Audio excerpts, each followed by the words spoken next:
Welcome to the Paper Talk podcast, where we have candid conversations with emerging artists and industry leaders about all things paper flowers. Through this podcast, we hope to continue to share knowledge, connect all of us together, and elevate the artistry of each and every one of us.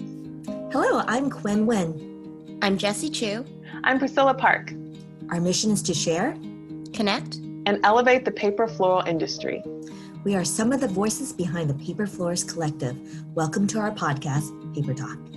Hi, everyone. Welcome to episode 22 of Paper Talk Podcast. Today, we're chatting with the lovely Caroline Tran of Caroline Tran Photography. Welcome to our podcast, Caroline. Thanks for having me. Hi, Caroline. So great to see you. Yeah, great to see you guys all again. It's been a couple months since we did our workshop. I know. I can't believe it's just a short while ago. Yeah. So amazing to see how much everything's changed and grown and what has happened in the short year that has progressed. Yeah, in 5 months. There's now a podcast. Yep. And now you have your online digital course. That is so exciting. Really exciting. And also, by the way, happy birthday. Thank you. Another year wiser. Yeah. Or younger. Wiser and younger. Yes. Much better.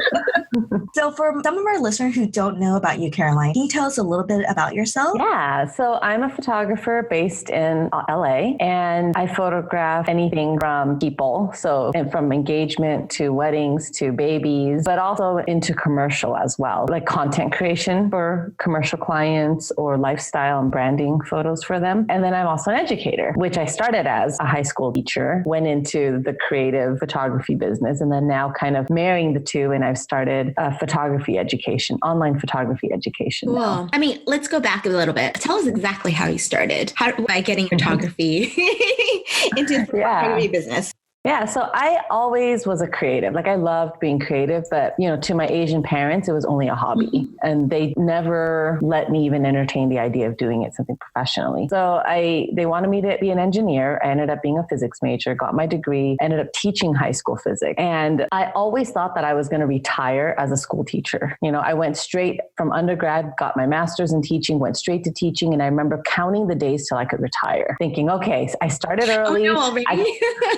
I could probably retire at 55, and meanwhile, during that time, I was always crafting on the side. I love craft. So that's why I love what you ladies are all doing and men, because I was that person as well. I love paper craft too, but I found fashion and sewing to be my thing. So I used to sew my own clothes. I started sewing doll clothes and I had this niche selling doll clothes, and it was always a side hustle for me. It was and I always looked forward to summer vacations and winter vacations from teaching so that I could really work on my craft. Not that I didn't like teaching. I did like teaching, but I just really loved my crafting time, and I just couldn't wait to retire so I could have more time to craft. And while teaching, I had the side hustle I had a side business selling my doll clothes, and it was doing surprisingly well. I was selling these outfits for like a sweatshirt, like a hoodie for $50 and full outfits for $800. These are all handmade. Tell our followers how small they are.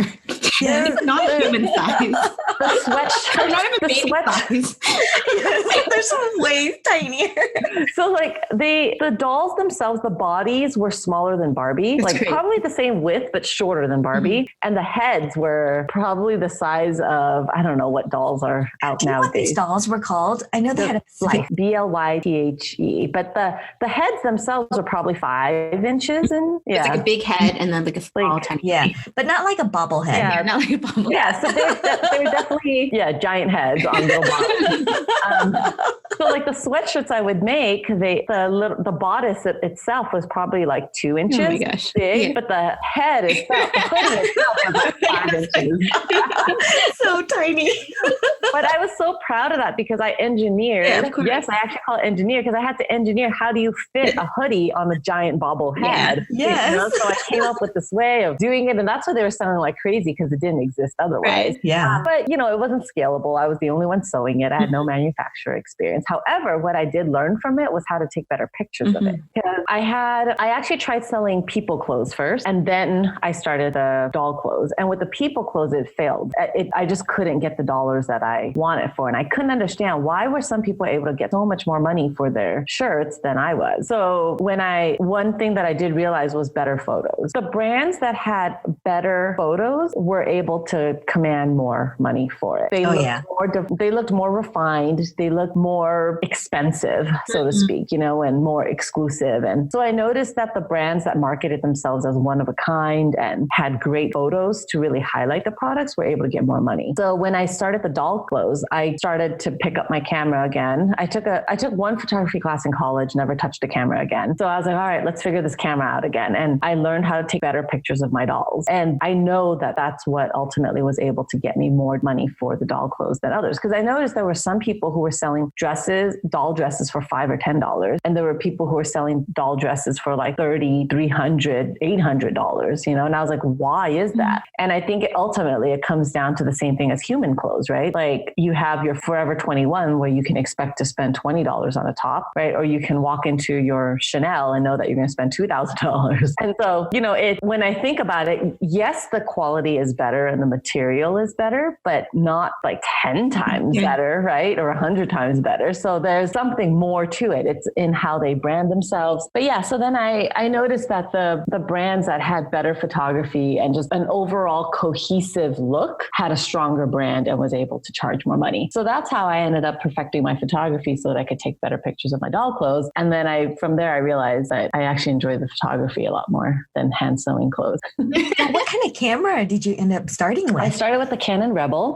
It was just easily accessible at the time. When I was teaching, the school that I taught at invested in the Canon Rebel for the school. And it was used to document, just events and stuff like that. So I became the school photographer, or for our little community. I became our community's photographer. I got to keep the camera on weekends and after school. Nice. So that's when I was working on my photography on the side with the borrowed camera. I ended up buying lenses for the borrowed camera, and then eventually upgraded the body from there. So when did you move on to the full frame camera?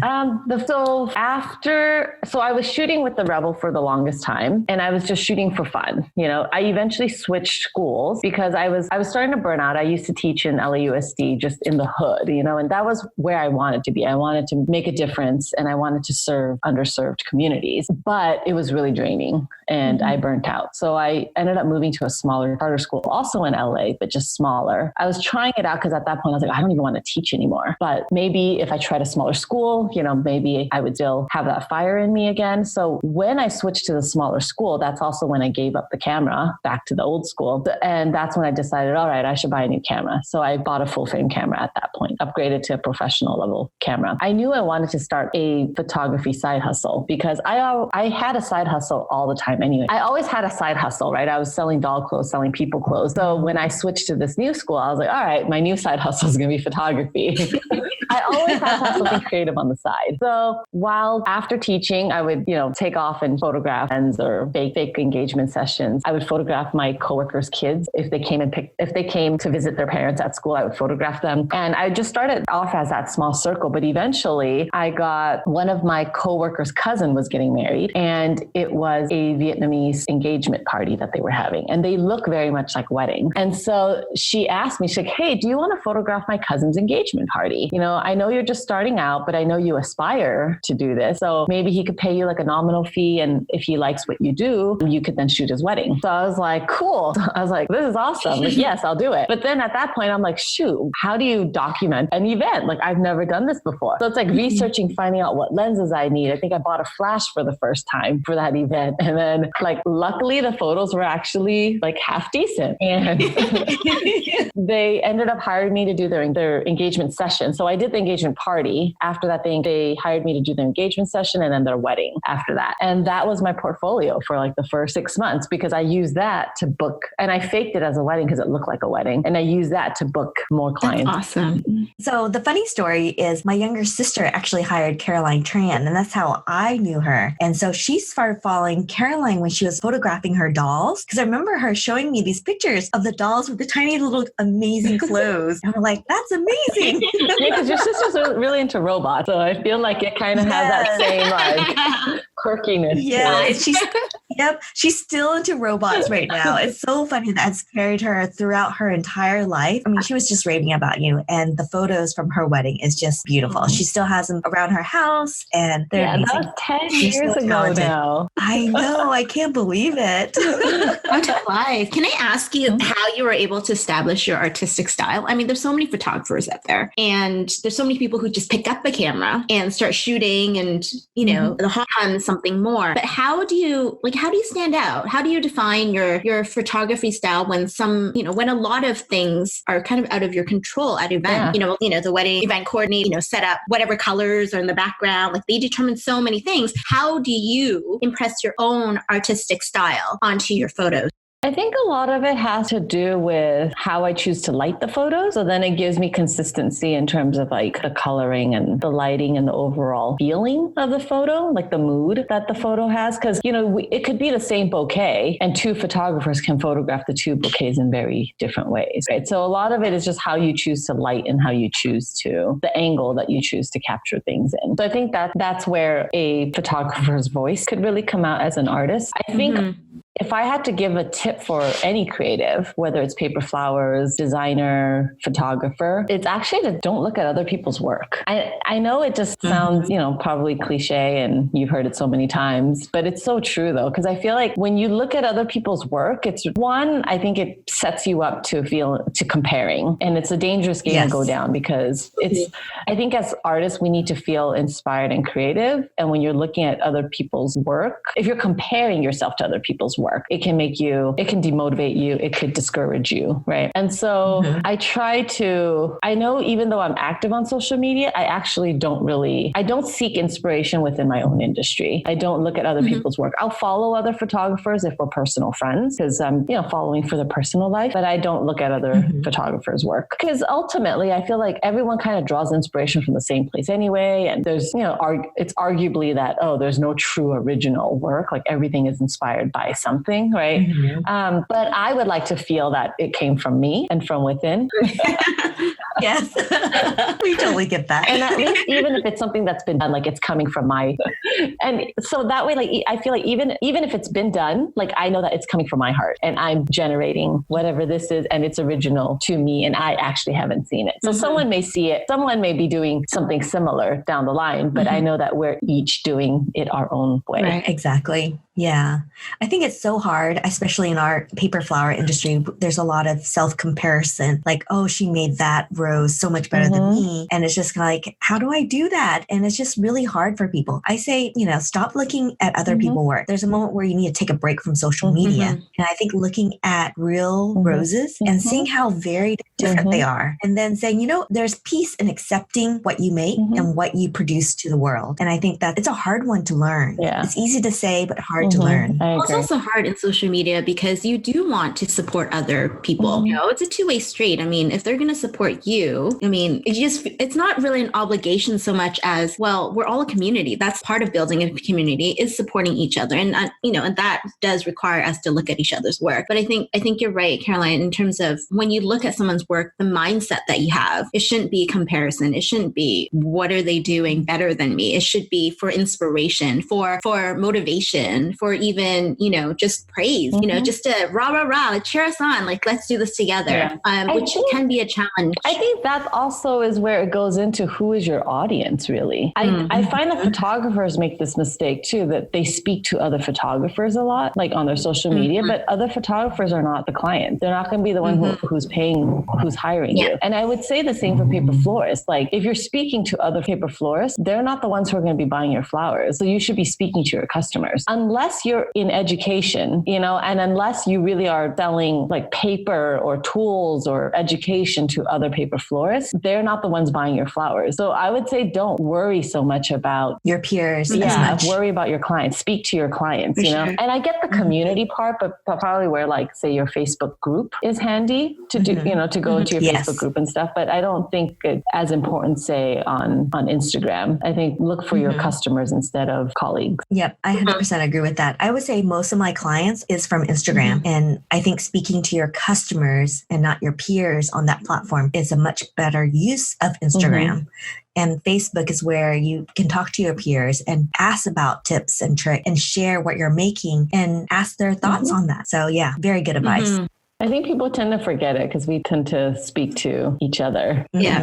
Yeah, because it's easier to talk to each other than it is to talk to your customers, because you never know who your next customer is. And I think the difference too is like people like you and I, we do sell to other, like we do sell B2B, right? Like business to business. We are also role models in our own industry, right? So I think maybe more aspiring artists are seeing. So I guess point is like we do have a need to speak to other businesses, right? Because you have your podcast, your workshops, I have my education. So we are speaking to other artists as well. But then if someone is just starting out and they copy our tone, I think that's where we see a lot of it happening is there are people who are not selling to other photographers yet speaking to other photographers or other paper florists talking about the type of paper or the type of tools that they're using. And it's like your consumers don't care. They just want to see the pretty flowers, so connect to the consumers.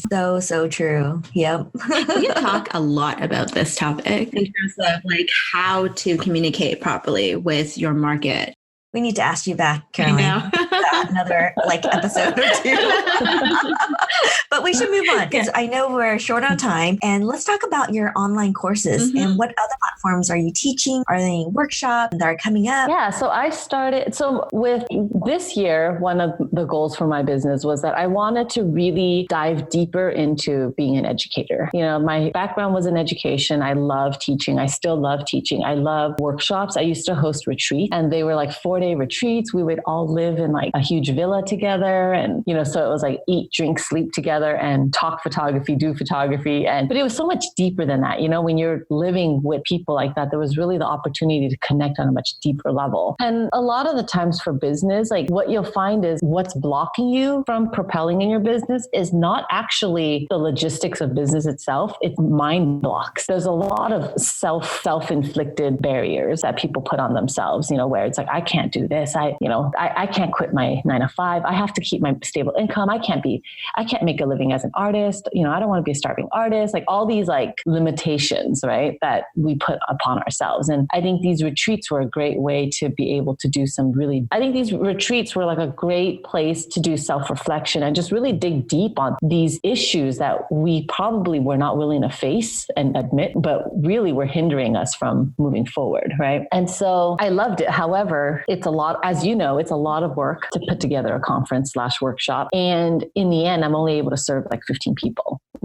So this year, I really wanted to see how can I serve a greater audience? How can I make my education available to more people? So that's where I brought it online. And last year I did a lot of like speaking engagements at conferences, but this year I was like, I already have the content. Let me put it online. So my online courses range anywhere from your non-photographer who wants to take better photos. I have a course called How Do I Use This Fancy Camera? And it's great for moms or parents who want to take better pictures of their kids. It's really good for like small businesses who are trying to create content for their own brand without having to hire a photographer every single time. And it's the basics of how to use your fancy camera, literally, and how to get better pictures from it. Because I also know a lot of people who have fancy cameras, but are using it in auto mode and not fully maximizing its potential. So I teach you what all the buttons and dials mean, how to choose a lens and how to actually control your camera rather than like spraying and praying, as we call it. That's a good example. And then it also goes deeper into like lighting. So once you know how to use your camera, if you want to learn more about lighting and how light works, because light, I think, is like the number one component to a photo. And then everything in between of like, details of what you would need to get better pictures. But the course that I'm currently working on that will be out probably end of the year is a business course. So my launch manager recommended that I target this course to a more niche market, which is photographers, but really it's a creative business course. Because like I told you, I had one failed creative business prior. I think my doll one was actually quite a success, except I didn't want to keep hand sewing clothes. But for sure. But yeah, it's really like how to launch a creative business. It's a roadmap to, it's not, because the course is not about how to do your craft. The course assumes you already know your craft, but how do you now turn it into a business? How do you turn this side hustle, this passion project of yours, the thing that you do at night after work, into an actual business where you can transition full time into doing this? And so it goes over like branding, marketing, like how to structure your business, how to price your business, how to package and sell, like good sales tactics and stuff like that. But how to take the side hustle into a full business. Oh, what a good course. Let us know when you launch that so we can share it with our followers. Yeah. That's going to be a very, very good one. I'm like really proud of that course because we're already done filming. So we just need to edit and then market it next. But so the content is like really good. You say so much. Yeah. That's exciting. That is so awesome. Are you launching it on your website or do you have a platform you're launching it on? I host everything myself. So it's CarolineTranEducation.com. And then that one has like everything from the how do I use this fancy camera to the business course that's coming up.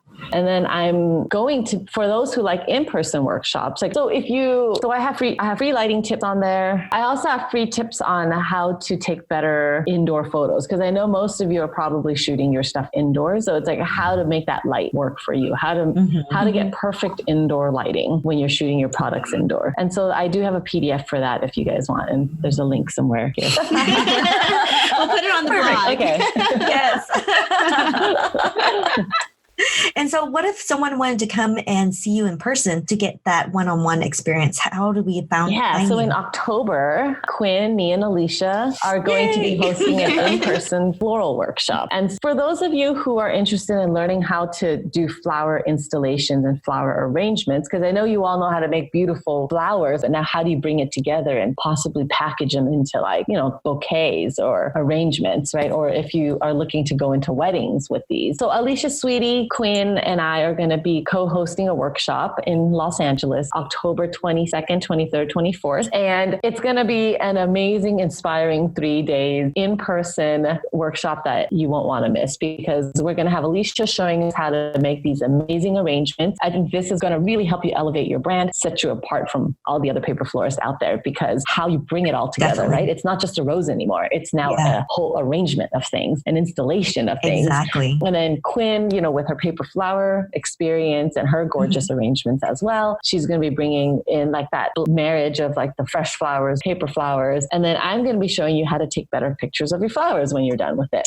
Yay. Yeah. So we'll cover lighting, iPhone photography, lighting, get you guys better pictures. Exactly. It's going to be amazing. So one of the aspects that I'm going to be teaching is I'm actually going to show you how to do large installation. And I feel like now that I have a lot of installations underneath my belt, I know some quick ways, some really good mechanics that I want to show everyone if you want to do like an arbors or if you want to do like a storefront. Because I feel like now the trend now for fresh and paper flowers is decorating storefronts with giant bouquets of flowers. So we're going to talk about different mechanics on how to actually attach it to buildings, attach it inside the windows, and then talk about why you would want to use paper flowers. Why would you want to use dry flowers? What flowers would actually last longer if you wanted to have like for a full weekend? So that's some of the things that we're going to be exploring at that particular workshop. Cool. I'm excited. Yeah, That's so exciting. I know. So much to learn from you guys. It's going to be amazing. I can't wait to see you again. It's only like a few weeks away. Yep. Oh my gosh. Sign up, register, and book those plane tickets.